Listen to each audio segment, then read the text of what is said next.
네, 안녕하세요. 네, 저는 올리브영에서 11년 동안 SCM 시스템만 운영 개발해온 저 테크리더 김진배라고 합니다. 만나서 반갑습니다.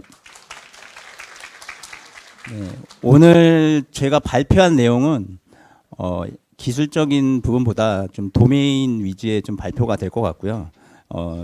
제가 올리브영에서 근무를 하면서 개발을 하면서 했던 뭐 경험이나 고민들을 저 물리 프로세스를 변화하면서 어떤 어려움을 가지고 있었는데 그 부분을 어떻게 해결했는지에 대해서 설명을 하고 같이 이야기를 할 거고요. 저의 발표 이어서 저 이종표님이 재고 도메인에 대해서 이어서 발표할 예정입니다.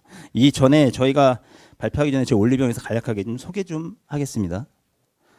1999년 신사 1호점을 시작으로 저희 올리브영은 25년간 많은 발전과 성장을 이어갔습니다. 저는 21년도 IT 개발 조직, 그다음에 죄송합니다. 프로젝트 전문 조직이 신설되기 이전에 2014년도에 SCM 개발자로 합류해서 현재 함께하고 있습니다. 저희 올리브영은 전국 1,370개 매장과 온라인몰을 중심으로 820만 MAU, 그다음 1,600만의 멤버십을 확보한 플랫폼으로 성장하고 있습니다. 물류가 리테일에서 차지하는 비중도 단순히 배송의 개념을 넘어서 고객의 경험을 결정짓는 핵심 요소라고 생각하고요. 저희 올리브영은 생산자와 소비자를 연결하는 물류 인프라를 통해서 시간, 장소 제약 없이 수요의 형태에 유연하게 대응하고 있습니다. 지금 보시는 화면처럼 다양한 접점은 있지만 오늘 드림 서비스를 보시면 1시간 이내에 주변 매장에서 바로 배송을 받을 수 있는 시스템을 갖추었습니다.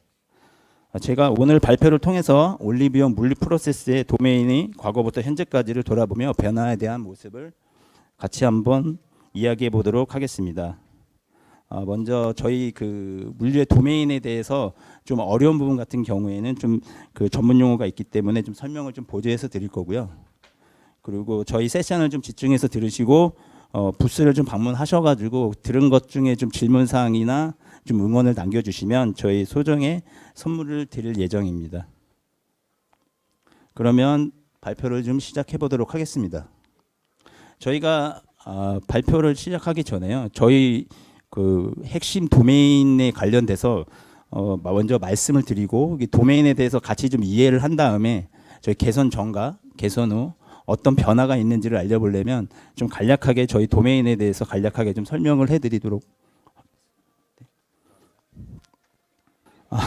네, 감사합니다. 네. 저희 그 지금 잠깐 보니까 그 저희 부스 방문하셔가지고 그 경품 받으신 분도 있는 것 같은데요.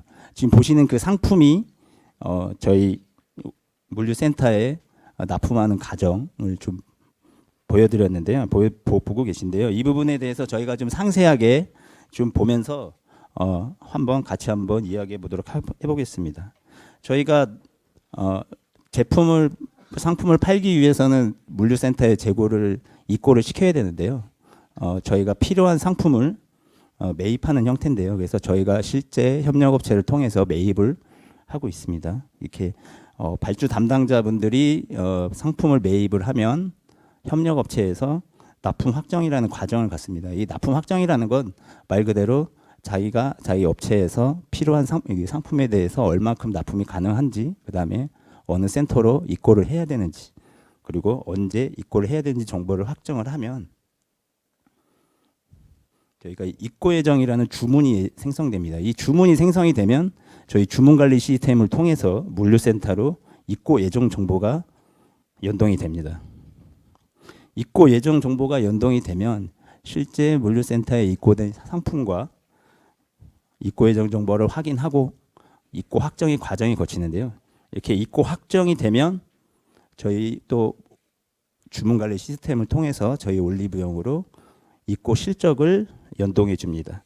재고가 적치되고 센터에 재고가 반영이 되면 센터에 반영된 재고를 다시 주문 관리 시스템으로 저희 올리브영에서 온라인, 오프라인 이렇게 재고를 반영을 하고요. 보시는 것처럼 온라인몰, 저희 온라인몰 앱에서 주문하시면 이제 상품을 실제 주문이 가능한 상태가 되는 거고요. 그다음에 오프라인 재고 같은 경우에는 저희 1370개의 매장이 있다고 아까 말씀드렸다시피 그 1370개 매장에 상품이 입고될 준비가 되어 있다라고 보시면 될 것 같습니다. 이제 지금 보시는 게 저희가 개선하기 전 저희가 갖고 있던 문제점을 이제 좀 얘기 좀 같이 하려고 하는데요. 보시는 것처럼 여러 개의 단계를 거쳐서 물류센터까지 데이터가 이동되는 걸 보고 계실 겁니다. 보시는 것처럼 좀 단계별로 좀 상세하게 한번 얘기를 좀 나눠보도록 하겠습니다. 납품 확정 단계에서 주문이 생성이 되면 생성된 주문은 저희 주문 테이블에 저장이 됩니다. 테이블에 저장이 됩니다. 그러면 저희 배치 프로세스라는 게 스케줄로 계속 해당 테이블에 데이터가 있는지 주기적으로 계속 서치를 합니다. 데이터가 서치해서 데이터가 집계된 데이터가 있으면 그 데이터를 다시 인터페이스 테이블에 1차 적재를 합니다. 인터페이스 테이블에 적재가 되면 EAI라는 솔루션에서 서비스에서 다시 인터페이스 테이블에 데이터가 적재가 되어 있는지를 한번 확인하고 데이터가 있으면 다시 물류센터 인터페이스 테이블에 다시 2차 적재를 합니다. 그러면은 물류센터에서도 이 주문관리 시스템에서도 마찬가지로 배치로 스케줄을 돌아서 인터페이스 테이블에 데이터가 있는지 한 번 더 확인하고 계속 주기적으로 서치하면서 데이터가 있으면 최종 입고 예정 정보가 연동이 되는 프로세스를 갖고 있습니다. 보시는 것처럼 배치, EAI 이런 식으로 스케줄을 걸리다 보면 데이터는 지연이 되게 마련이고요. 저희 요즘 올리브영이 엄청난 성장을 하고 있으면서 이런 부분들은 계속적으로 문제가 발생하고 있었던 부분이 있었습니다. 이렇게 데이터가 지연이 됐을 때 저희 올리브영은 어떤 영향을 받는지에 대해서 한번 말씀을 드려보도록 하겠습니다. 보시는 것처럼 데이터가 아직 연동이 되지 않은 경우를 말씀드리는 건데요. 아까 그 센터에 입고한다고 했잖아요. 협력업체가 입고를 하려고 들어왔는데 실물은 왔는데 이 거래명세서 쉽게 해서 데이터가 없으니까 센터에서는 실물을 받아줄 수가 없는 겁니다. 그러면 계속 데이터가 들어올 때까지 기다려야 되고요. 또 이 과정에서 협력업체는 저희 유통사만 납품하는 것이 아니기 때문에 다음 스케줄, 다음 유통사도 가야 되기 때문에 입고를 포기하는 케이스가 생깁니다. 그리고 입고 담당자가 아직 입고 데이터가 연동되지 않았으니까 협력사를 회송시킵니다. 이게 돌려보낸다는 얘기죠. 이렇게 입고가 이루어지지 않으면 저희는 결품이 발생합니다. 결품이 발생하면 기존에 받았던 주문에 대해서 배송이 지연되고요. 그 다음에 결품이 발생하면서 매출은 계속 감소되고 있는 상황이었습니다. 이런 부분의 악순환이 계속되고 있었던 부분이 있었고요. 그래서 저희가 이 부분을 해결하고자 배치, EAI 중간에 있던 모든 과정을 다 제거해 버렸습니다. 저희가 카프카라는 이벤트 구조로 변경을 했고요. 이제 준실시간으로 데이터가 물류센터까지 연동되기 때문에 데이터 신뢰도까지 향상됐습니다. 마찬가지로 데이터 지연이 없어졌으니 배송 지연의 감소도 됐고요. 그 다음에 매출도 향상하고 고객의 만족도도 올라가는 좋은 성과였다고 보시면 될 것 같습니다. 다시 한번 저희가 개선 전에 갖고 있던 한계점에 대해서 한번 짚고 넘어가려고 이 장표를 준비했는데요. 말씀드리는 것처럼 데이터가 지연되는 구조를 가지고 있기 때문에 실시간성은 저희가 꿈에도 꿀 수도 없었고, 그 다음에 보시는 것처럼 데이터가 순차적으로 처리되기 때문에 정합성 보장도 좀 어려웠습니다. 배치 시스템을 구현해 보신 분이 있으실지 모르겠지만 아마 있으실 건데요. 30분 단위, 1시간 단위로 데이터를 처리하면 30분, 1시간 동안 데이터는 축적이 돼 있겠죠. 그 데이터를 한 번에 처리하려고 하면 성능의 저하가 생길 거고 시스템 부하가 발생할 거예요. 저희는 RDB 데이터베이스를 사용하고 있는데 저희 물류 시스템만 쓰는 게 아니라 저희 시스템으로 인해서 그 장애가 전파가 될 수도 있고요. 그런 부분도 실제 있었다고 보시면 될 것 같습니다. 그리고 장애를 복구를 하려면 이게 가장 좀 힘든 부분인데요. 보시면 중간 단계별로 에러가 나거나 이슈가 발생하면 그 단계별로 데이터를 DML이라고 아시는지 모르겠지만 데이터를 업데이트를 하거나 딜리트를 하거나 이런 불편한 작업이 좀 일어나는 부분이 좀 있고요.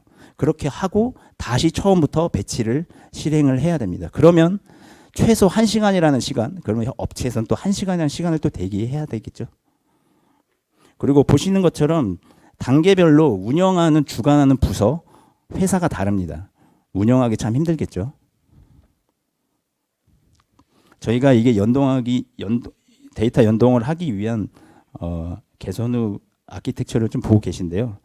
보시는 것처럼 어떤 특정 이벤트를 통해서도 데이터를, 메시지를 발행해서 처리할 수 있게도 만들었고, 아니면 데이터베이스의 데이터가 변경될 때 그때 프로듀싱을 통해서 저희 카프카를 통해서 대한통운에서 메시지를 소비할 수 있는 메시지 브로커로 구현을 했습니다.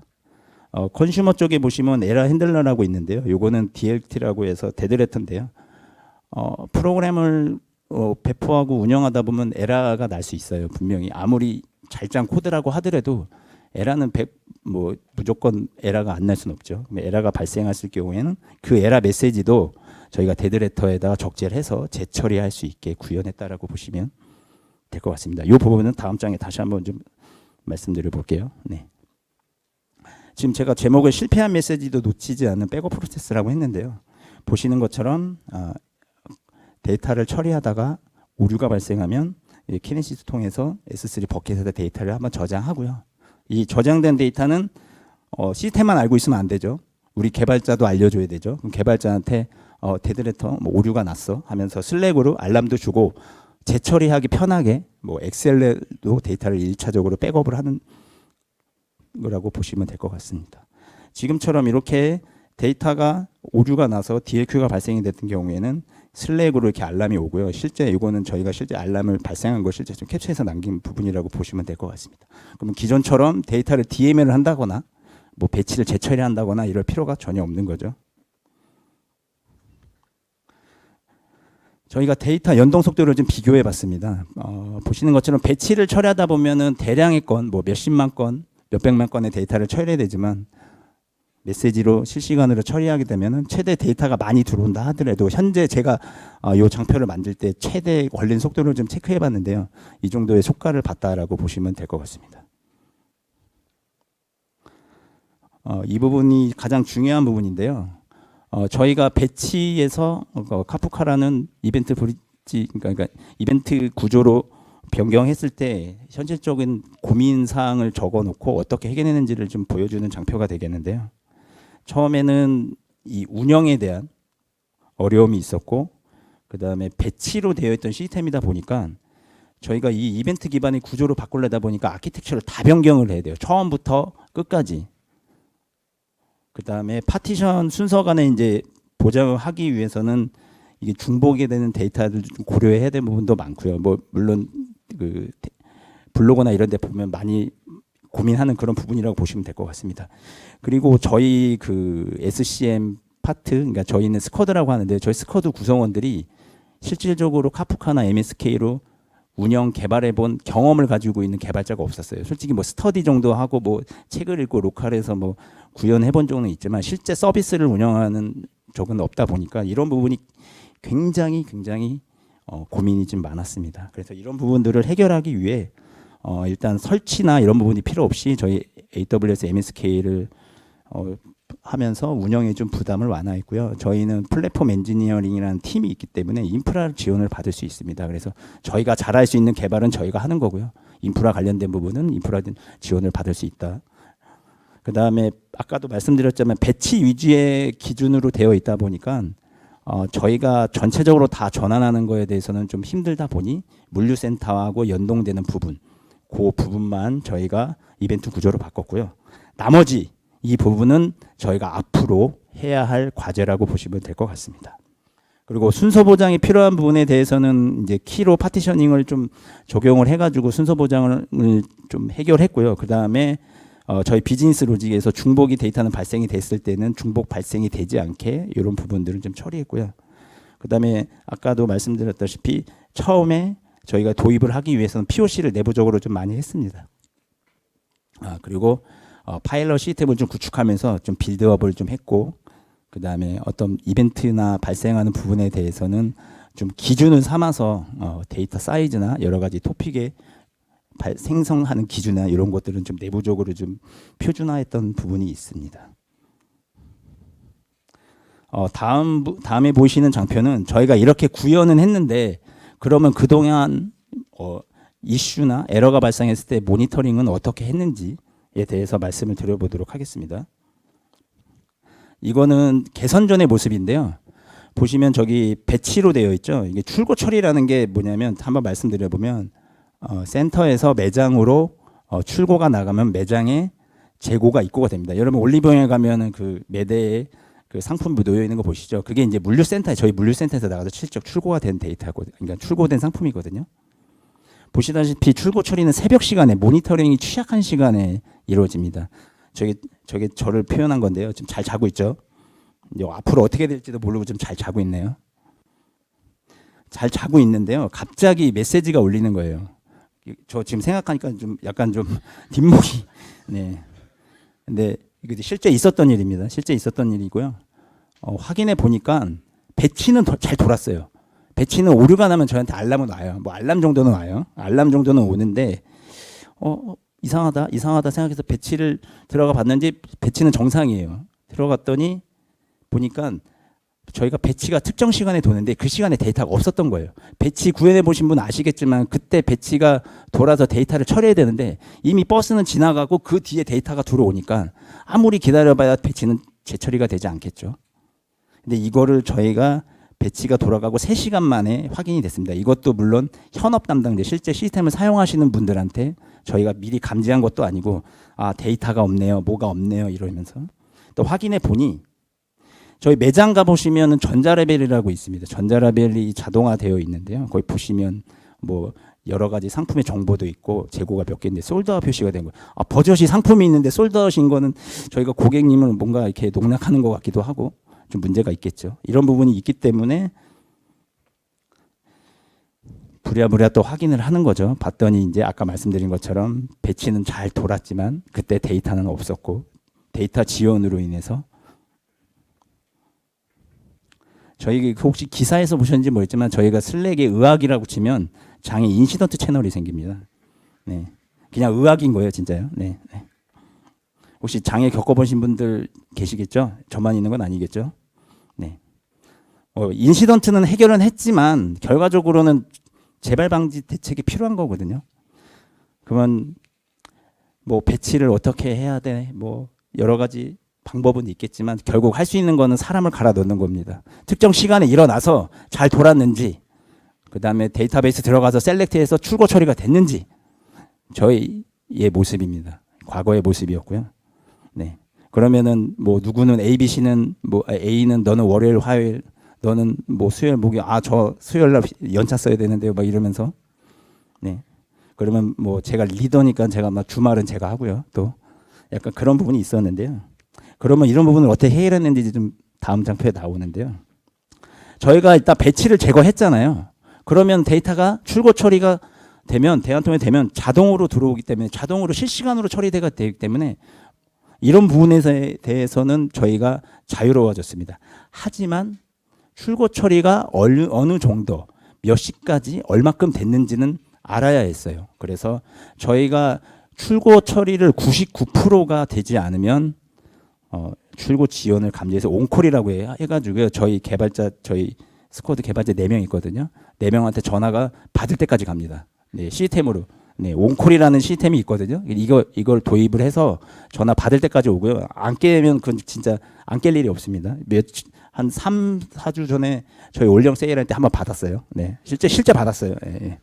보시면 이게 올영 세일 때입니다. 여기 보시면 25년 6월 보시는 것처럼 출고 처리 현황 파악했고요. 이때는 98% 정도여서 울리긴 했었는데 다행히 그래서 물류센터 확인해 보니까 좀 지연이 좀 있었고 다행히 좀 7시 44분쯤 뭐 끝나서 해피하게 장애 채널이 안 열렸죠. 그냥 공유 차원으로 장애랑 공유는 정말 천지 차이입니다. 그리고 가장 또 중요한 게 오류가 났으면 왜 오류가 나는지를 알아야 되잖아요. 그러려면 저희가 기존에는 IDC라는 걸 썼어요. 이게 그래서 실제 리눅스 서버 접속해가지고 저 VPN 접속하고 VDI 접속하고 통합관제 시스템 접속하고 그 접속만 하려면 문자만 하면 3번 받아야 돼요. 네, 그렇죠. 그리고 들어가서 어디가 에러 났는지 또 찾아야 되고 테일 이렇게 쳐가지고 뭐 소스 찾아가지고 어디가 에러 났는지. 그리고 CPU가 막 증가했대, 메모리가 많이 증가했대. 그러면 또 탑이란 명령을 통해서 또 저렇게 메모리가 참 어떻게 지금 생각해 보면 좀 기가 차네요. 저도 솔직히 우측에 보이시는 거는 지금 2개의 화면은 보면 에러가 나면 저렇게 슬랙으로 저희한테 메시지가 옵니다. 지금도 하나 온 것 같아요. 네, 하나 온 것 같은데 뭐 괜찮을 것 같습니다. 네, 아무튼 네, 이따 볼게요. 네. 이렇게 해서 알람이 오기 때문에 실질적으로 무슨 에러가 났는지, 특히 뭐 DB가 에러 났는지, 뭐 런타임 오류인지, 뭐 여러 가지 어떤 이슈가 있는지, 뭐 널 포인트라는 에러가 있는지 좀 확인이 바로바로 가능하기 때문에 장애가 발생했을 때 바로바로 조치가 되니까 이런 부분들은 많이 좀 개선이 됐고요. 이건 개선 후의 모습인데요. 지금 보시면 대시보드로 뭐 MSK, 뭐 카프카, 메모리, 뭐 브로커 상태, 토픽, 뭐 렉, 그 다음에 CPU, 메모리 이런 부분들을, 이거 데이터독이라고 들어보셨는지 모르지만 저희가 데이터독을 굉장히 되게 많이 사용하고 있습니다. 올리브영에서. 그래서 대시보드나 이런 거 하는 거 프로그램 설치할 필요도 없고 연결만 해놓으면 모든 서버에 대한 관제가 다 가능합니다. 그리고 저희가 데이터에 대한 부분도 현업 담당자한테 어떤 게 발주가 얼마큼 됐는지, 물류가 얼마큼 들어왔는지까지 이렇게 사용자, 저 프론트 개발자 아니거든요. 이거 제가 직접 구축한 건데요. 그냥 대시보드에서 이렇게 구현 가능합니다. 네. 이렇게 개발하려면 이것도 한 며칠 걸리죠. 네. 제가 이번 세션에 준비한 거는 마무리를 했고요. 저도 지금 이 발표를 준비하면서 제가 약 11년간 올리브영에 있으면서 좀 뒤를 많이 돌아보는 기회가 됐고요. 저도 그 회사가 성장하지만 성장하면서 저도 많이 그로 인해서 많이 좀 성장했던 것 같습니다. 과거에 있었던 오류나 이런 뭐 문제점들을 해결하면서 저 스스로도 많은 성찰을 했던 시간인 것 같고요. 오늘의 지금 물류 시스템이 만들어지기 위한 큰 밑거름이 좀 되었다라고 생각하고 있습니다. 네, 그러면 저희 다음으로 저희 동료 이종표님이 발표를 좀 이어가도록 하겠습니다.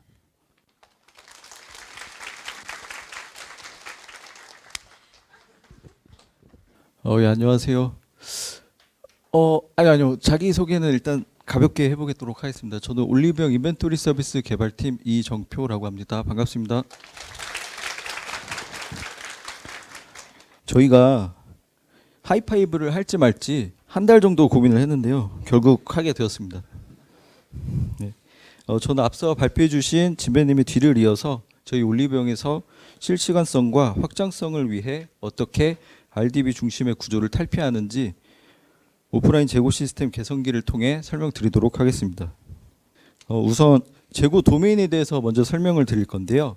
저희 올리브영에서 재고 도메인은 크게 온라인 재고 도메인과 오프라인 재고 도메인 두 가지로 나눠서 설명드릴 수 있겠습니다. 이 두 재고 도메인은 도메인 성격도 다르지만 그 물리적으로 저장되는 오라클 데이터베이스 또한 물리적으로 분리가 되어 있는데요. 우선 온라인 재고 도메인에 대해서 먼저 설명드리도록 하겠습니다. 온라인 재고는 저희 대한통운 물류센터에 있는 실물 재고를 의미를 하는데요. 대한통운 물류센터에 실물 재고가 존재하기 때문에 대한통운에서 변경이 먼저 발생을 하면 저희 시스템은 인터페이스를 통해 내부적으로 재고 데이터 싱크를 맞추는 형태로 동작을 하고 있습니다. 그리고 온라인 재고는 약 저희가 그 관리하는 재고 대상 상품 가짓수가 2만여 개이고요. 그리고 온라인 재고는 온라인몰에서 일반 주문 시에 사용됩니다. 그래서 그 대한통운 택배 기사님이 고객님들께 직접 배송해주는 형태로 사용되는 재고라고 보시면 될 것 같습니다. 그리고 이어서 오늘 그 개선기를 다룰 오프라인 재고 도메인인데요. 오프라인 재고는 올리브영 매장의 재고를 의미를 합니다. 그래서 자사 그 오프라인 매장에 재고 실물이 존재하는 형태이기 때문에 자사 시스템에서 재고가 변경이 되면 각각의 시스템에서 오프라인 DB에 직접 CRUD하는 형태로 재고를 관리하고 있다고 보시면 될 것 같습니다. 그리고 오프라인 재고에서 관리해야 하는 그 상품 가짓수는 약 1,100만 개인데요. 온라인 재고에 비해 약 500배 이상 많다고 할 수 있겠는데, 그 이유는 저희가 오프라인 매장이 약 1,400개고요. 그리고 매장 하나당 약 8,000개의 상품 가짓수를 보유하고 있기 때문에 두 수를 곱한 결과값인 1,100만 개가 저희 오프라인 재고 관리 대상 상품 가짓수라고 할 수 있겠습니다. 그리고 이 오프라인 재고는 오프라인 매장에서 고객님들이 대면 구매를 하시거나 그 온라인몰에서 오늘드림 서비스를 이용해서 고객님들이 물건을 구매를 할 때 사용되는 재고라고 보시면 될 것 같습니다. 오늘드림 서비스를 안 써보신 분들이 있고 모르시는 분들이 있을 수 있기 때문에 오늘드림 서비스에 대해서 간략하게 설명드리도록 하겠습니다. 이 좌측의 이미지가 그 상품을 선택하면 진입되는 상품 상세 이미지인데요. 그 하단부에 이 체크박스를 체크를 하고 물건을 구매를 하시게 되면 온라인몰에서 물건을 구매했지만 고객님 주소지 인근의 오프라인 매장에서 물건이 출발하게 됩니다. 그래서 저희는 그 부름과 같은 배달 대행사를 통해서 그 오토바이 기사님들이 고객님께 당일 배송되는 형태로 서비스를 제공을 하고 있습니다. 그래서 저희가 옴니 채널이기 때문에 온라인에서 물건을 구매했지만 오프라인 매장의 재고를 사용한다는 특징이 있다고 할 수 있겠습니다.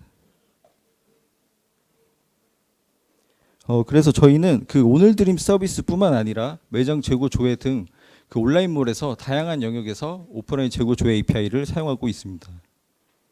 그래서 화면 보시면 제일 좌측부터 메인 홈 화면, 그리고 장바구니, 매장 재고 조회 화면인데요. 이 확대해 놓은 이미지를 보시면 그 좌측부터 오늘드림 가능 여부를 알려주는 오늘드림 플래그라던가, 그리고 우측에 매장 잔여 재고를 알려주는 저런 수량들이 모두 오프라인 재고 조회 API를 통해서 노출되는 데이터라고 보시면 될 것 같습니다. 이제 좀 슬픈 얘기를 하려고 하는데요. 2023년 6월 그 저희 올영 세일에 전사 장애가 발생했던 사건입니다. 이 슬랙 저희 장애 관제 채널에 아래와 같은 메시지가 올라왔는데요. 오늘드림 서비스가 문제가 있다는 메시지였습니다. 그리고 이 프로필 이미지들은 좀 비현실적인 분들로 바꿔놨지만 저 댓글 개수 174개는 실제 개수인데요.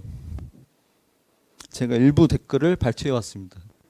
그래서 앞서 발표해 주신 진배님께서 오늘드림 재고주의 세션 쿼리가 너무 많다. 그리고 또 다른 개발자분이 오프라인 DB를 사용하는 포스 중계 서버에서 스레드 처리 지연이 발생하고 있다. 뭐 이런 식의 댓글이 174개가 달린 상황이었습니다. 그래서 오프라인 DB를 사용하는 전사 장애였던 상황이고요. 문제의 원인은 장사가 사실 너무 잘 되고 있습니다. 저희가 올영 세일을 매년 3월, 6월, 9월, 12월에 하고 있는데요. 매 올영 세일마다 저희 그 매출도 오르지만 이에 따라서 트래픽과 주문량, 그리고 저희가 또 개발자들이 가만히 있는 게 아니고 각종 서비스를 또 추가적으로 개발을 하고 있기 때문에 2023년 6월경을 기준으로 오프라인 DB가 거의 한계치에 다다른 상황이었습니다.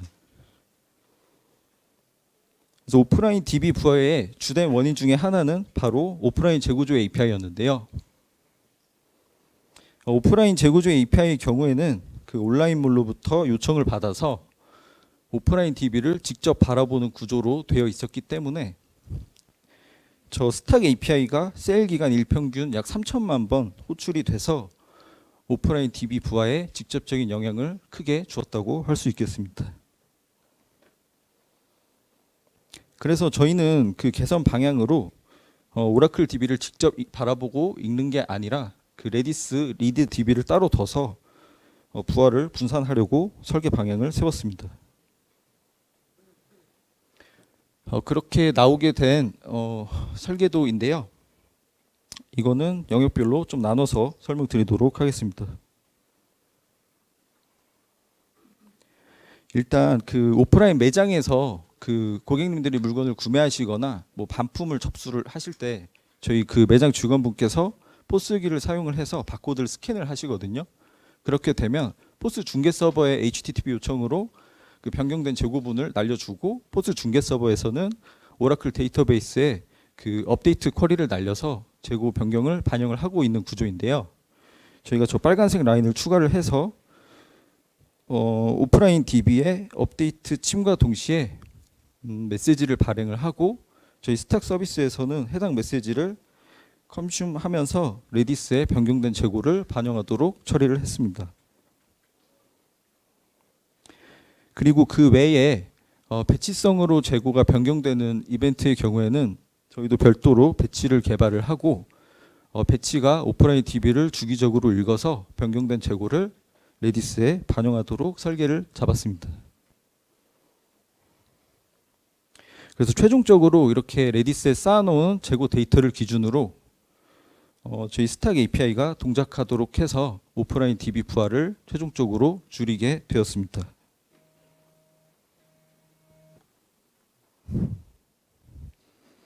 예, 그래서 저희는 레디스를 도입을 하게 되었는데요.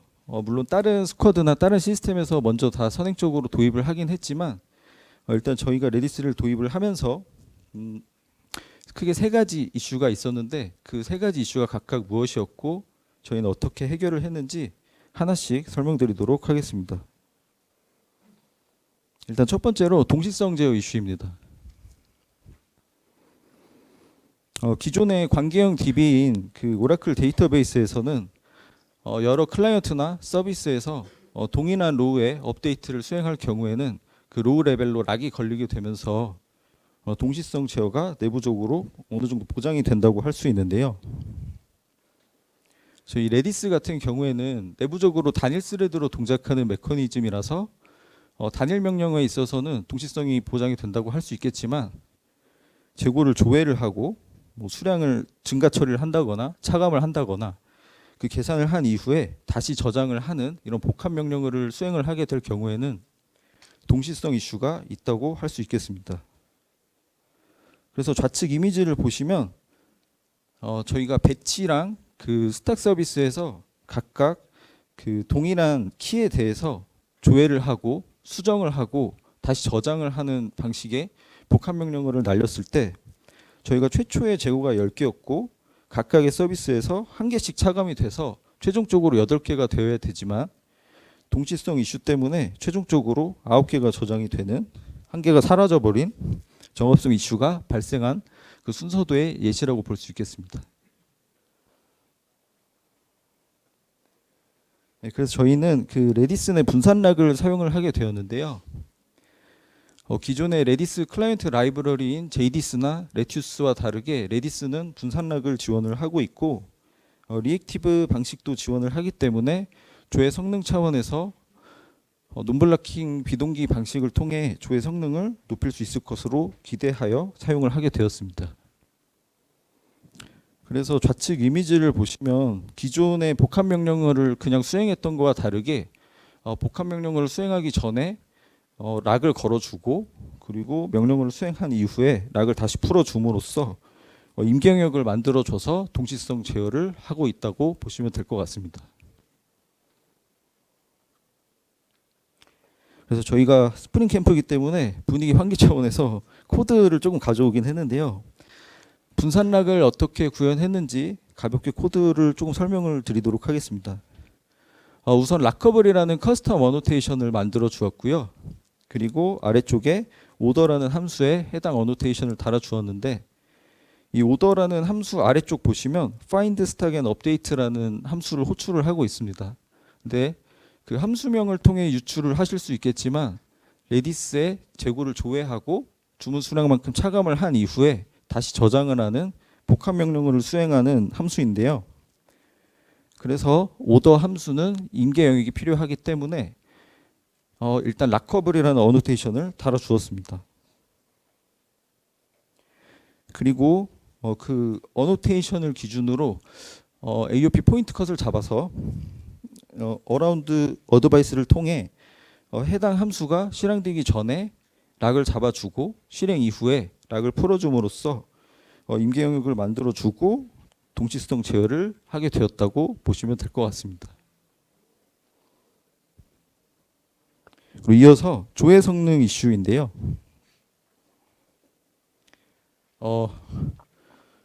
일단 메모리 DB인 레디스는 메모리를 기반으로 동작을 하기 때문에 디스크 기반인 오라클 데이터베이스보다 일반적인 단건 조회 케이스에서는 더 빠르다라고 할 수 있겠습니다.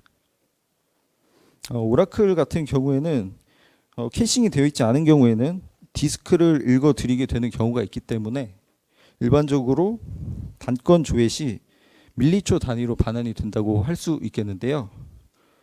레디스의 경우에는 우측과 같이 데이터셋을 설계를 하면 매장 코드와 상품 코드를 키를 기준으로 내부 필드 재고를 가져온다고 했을 때 키 기반으로 데이터를 조회할 수가 있어서 마이크로초 단위로 조회 성능이 나온다고 할 수 있겠습니다. 하지만 저희 API가 단건 조회만 필요한 게 아니고 매장 전체 재고 API와 같이 특정 매장의 모든 상품 재고를 반환하는 API와 같은 API를 만들어 달라는 요청이 있었거든요. 그래서 이런 경우에는 그 오라클의 경우에는 인덱스를 활용할 경우에는 전체 재고를 쉽게 조회를 하고 또 빠르게 반환을 할 수 있다고 볼 수 있는데요. 레디스와 같은 경우에는 아까와 같은 데이터셋 기반으로 매장 코드를 기준으로 모든 상품 코드를 조회한다고 했을 때는 매장 코드를 기준으로 패턴 기반의 그 스캔 명령어를 통해서 커서만큼 반복적으로 데이터를 조회를 해와야 되기 때문에 이 경우에는 거의 수초에 달하는 반환 시간을 보인다고 할 수 있겠습니다. 그래서 잠시 물 좀 마시도록 하겠습니다. 죄송합니다.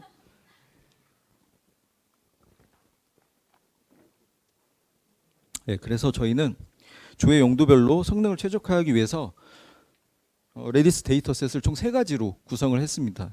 그래서 먼저 제일 좌측부터 스타 캐시키 같은 경우에는 매장 코드와 상품 코드가 명확한 그 단건 위주의 조회 시에 사용하는 데이터셋이라고 보시면 될 것 같고요. 그리고 스토어 해시키 같은 경우에는 특정 매장 코드를 기준으로 해당 그 매장에 보유하고 있는 모든 상품 재고를 조회하는 용도로 사용을 하고 있습니다. 그래서 아까와 다르게 이 스토어 해시키 같이 데이터셋을 구성을 하게 되면 매장 코드 해시키를 기준으로 필드만 조회하면 되기 때문에 아까는 약 1000만 개의 전체 키를 대상으로 조회를 한 반면에 스토어 해시키를 사용하게 되면 약 8000개의 필드만 조회하면 되기 때문에 성능상 훨씬 이점이 있다고 할 수 있겠습니다. 그리고 프로덕트 해시키 같은 경우에는 스토어 해시키의 역인덱스 개념으로 만들어 놓은 인덱스 그 데이터셋인데요. 이 경우는 특정 상품 코드를 기준으로 그 해당 상품 코드를 보유하고 있는 모든 매장의 상품 재고를 조회할 때 사용하고 있습니다. 그래서 각 그 사용 케이스에 대해서 설명드리도록 하겠습니다. 일단 제일 좌측부터 단건 위주의 조회는 상품 상세나 장바구니 그리고 주문 결제 등의 영역에서 사용을 하고 있습니다.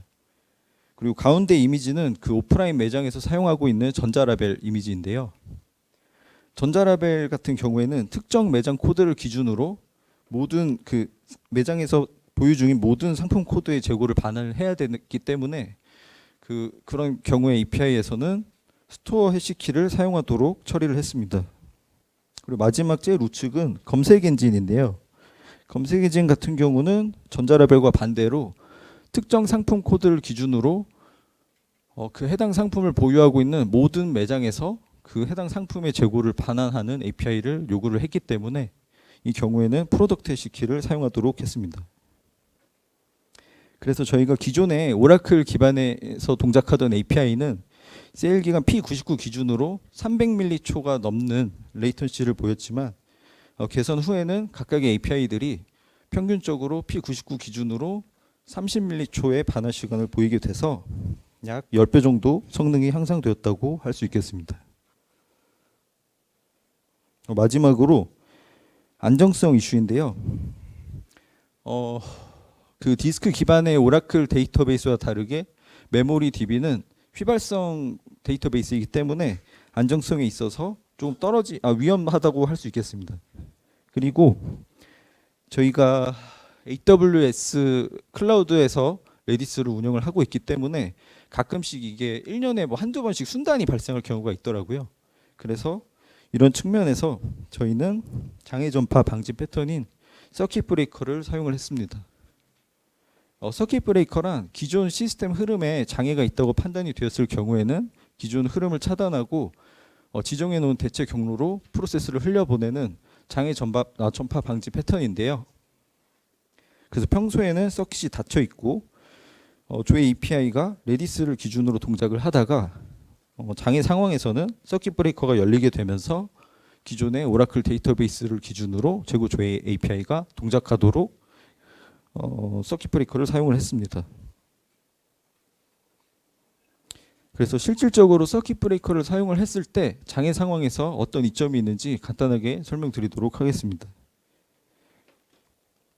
기존의 전통적인 트라이 캐치 예외 처리 방식에서는 일단 레디스를 먼저 조회를 시도를 해보고 타임아웃이 발생을 하면 저희가 지정해 놓은 리트라이만큼 다시 반복적으로 재시도를 한 이후에 최종적으로 캐치로 빠지게 돼서 오라클 DB를 조회를 하고 반환을 하게 될 텐데요.